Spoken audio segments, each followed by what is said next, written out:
நாங்க பண்ண தப்ப நீங்களும் பண்ணிடாதீங்க. அதனால வீடியோவ கடைசி வரைக்கும் பார்த்து கேளுங்க.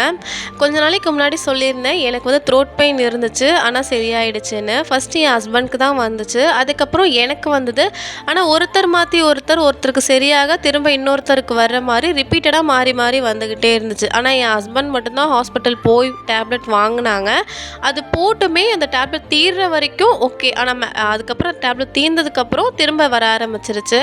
சடனா பாப்பாவும் இன்ஃபெக்ட் ஆக ஆரம்பிச்சுட்டா. சரி இது சரிப்பட்டு வராதுன்னு சொல்லிட்டு நேத்து நாங்க ஹாஸ்பிட்டல் போயிருந்தோம். ஸோ எங்கள ஃபுல்லா நாங்க செக் பண்ணதுக்கப்புறம் தான் எங்களுக்கு தெரிஞ்சது நாங்க வைரல் இன்ஃபெக்ட் ஆயிருக்கோம் அப்படின்னு. எங்கள மாரி இது ரொம்ப சாதாரணமான சளி, இருமல் தான். இப்ப இருக்க கிளைமேட்டுக்கு இப்படி இருக்கு அப்படின்னு சொல்லிட்டு யாருமே டிலே பண்ணாதீங்க ஹாஸ்பிட்டல் போறதுக்கு. நாங்க அந்த மாரி டிலே பண்ணனால தான் எங்க வீட்ல 3 பேத்துக்குமே சடனா வரவும் எங்களால யாரையுமே டேக் கேர் பண்ணிக்க முடியல. அந்த மாரி சிச்சுவேஷன்ல நீங்களும் இருந்துராதீங்க. அதனால உடனே ஹாஸ்பிட்டல் போய் செக் பண்றது ரொம்பவே நல்லது.